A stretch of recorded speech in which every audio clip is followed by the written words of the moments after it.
Walk into any dispensary today and look at the sativa side of the menu. And you'll see names like Super Silver Haze, Amnesia Haze, Lemon Haze, Blue Dream, and Jack Herer. Basically, half the energetic, heady strains on that shelf either have the word haze in the name or have it buried somewhere in their family tree. That's just how sativas work now. But it wasn't always like that, because almost every one of those plants traces back to one strain that a couple of guys made in California that nearly went extinct and only survived because somebody smuggled the seeds to Amsterdam. This is the story of haze. Its origins go back to Santa Cruz, California in the early 1970s, to two growers that were working the hills outside town. The main one was a surfer everybody just called G. He got his hands on some Colombian weed, saved the seeds, and grew them out.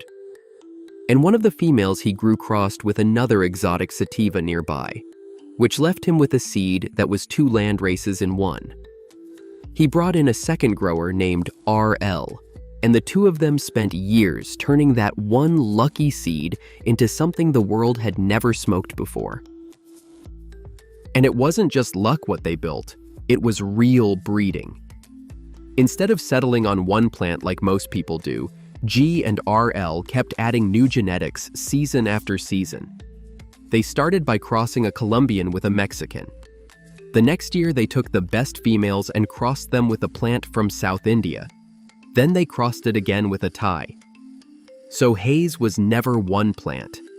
It was a stack of 4 different landrace sativas from 4 corners of the world, layered on top of each other over several seasons. Which is exactly why real haze is so inconsistent. Since it was never locked down into one stable plant, you'd get all these different versions out of the same batch of seeds. Old-timers even had nicknames for them, calling them the 4 Haze Sisters. And get this, if that wasn't already crazy enough, one of them came out purple and smelled like root beer. So if 2 growers named G and RL made this thing, you might wonder where the name Haze Brothers comes from. Well, there was a group of guys from New Jersey, a couple of them in college out in Santa Cruz, who were buying big amounts of this weed and running it back to the East Coast to sell. They started calling themselves the Haze Brothers for street cred. And over time, people just assumed the dealers moving it were the ones who made it. But they weren't. Those 2 guys weren't even brothers, and the real growers never called themselves that at all. Name confusion aside, what actually matters is the weed itself. And no matter which version of haze you ended up with, they all shared the one thing that made it famous: the high. And I can't stress enough how different this was for its time. Haze was intensely cerebral, soaring, energetic, psychedelic, and it went on forever. People who smoked it back then swore that the more you smoked, the higher you kept climbing, like there was no ceiling on it. Nothing else around was doing that, and it had a smell to match.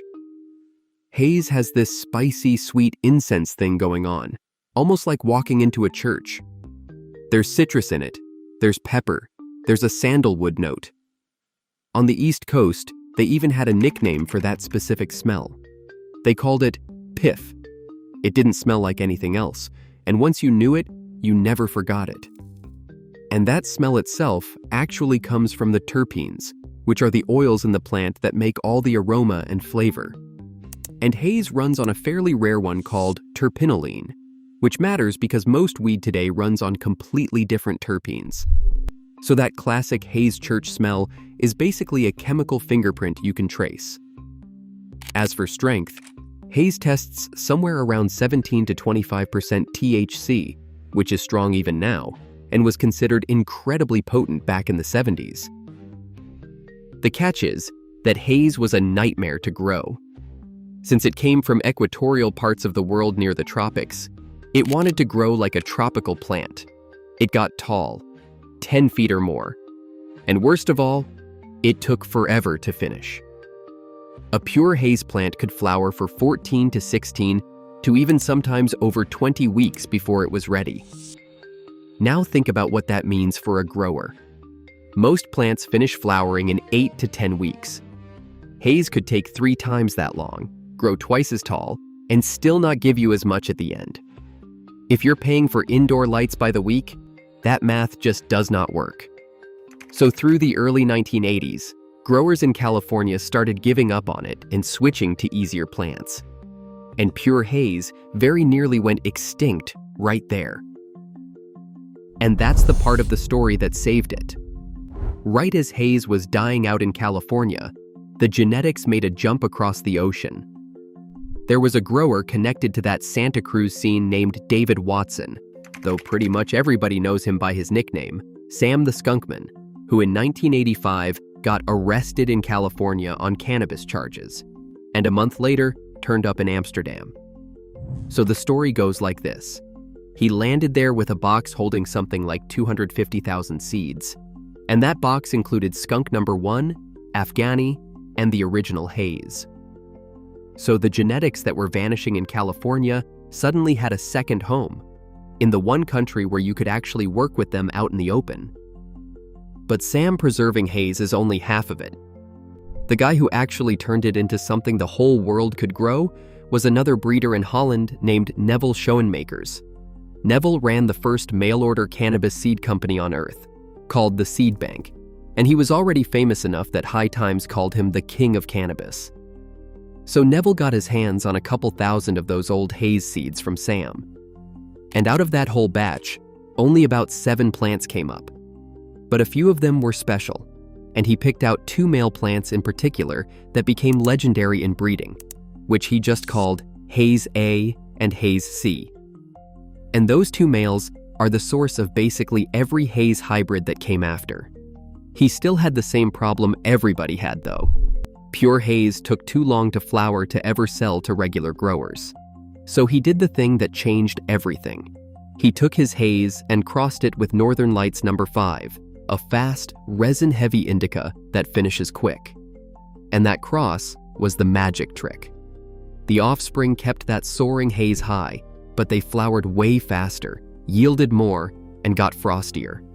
And just like that, haze went from an impossible plant that only diehards would touch into something anybody could actually finish. And that one move seeded almost the entire modern sativa catalog. Which is where haze stops being one strain and becomes the foundation for hundreds. The most famous one is Super Silver Haze, a mix of skunk, Northern Lights, and haze, refined at Greenhouse Seeds. And it didn't just win the Cannabis Cup, which is the biggest competition in weed. It won it 3 years in a row, in 1997, 1998, and 1999. Nothing has ever pulled off that three-peat before or since. Super Silver Haze is the strain that put haze on the map for a whole generation. Then there's Jack Herer, which is haze crossed with Northern Lights and skunk, named after the famous cannabis activist. There's Amnesia Haze, a coffee shop staple that's won cups of its own. There's Lemon Haze and Super Lemon Haze, which won back-to-back cups in 2008 and 2009. There's Purple Haze, and maybe the biggest one of all commercially, Blue Dream, which is blueberry crossed with haze and has spent years as the single best-selling strain in California. And every single one of those traces back through Neville's work to those original seeds, G and RL, were growing in the Santa Cruz hills. That's a direct line from a lucky accident in 1969 to half the sativa menu at your dispensary right now. Over time, haze stopped being just a plant and turned into a whole category. When you see the word haze on a strain today, it's telling you what to expect. A soaring, energetic, heady high, and that spicy citrus incense smell. It became a promise, the same way the word Kush tells you to expect a heavy, relaxing indica. And that's really the biggest way to understand what haze did. Modern weed basically stands on 2 pillars.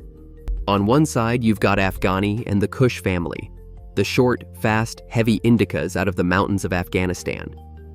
And on the other side, you've got haze, the tall, soaring tropical sativas. And almost everything you smoke today is built on one of those two foundations, or a blend of both. Haze is one half of the entire modern gene pool. So, does the real original haze still exist, you may ask? Well, the honest answer is pretty much no, not in its pure form.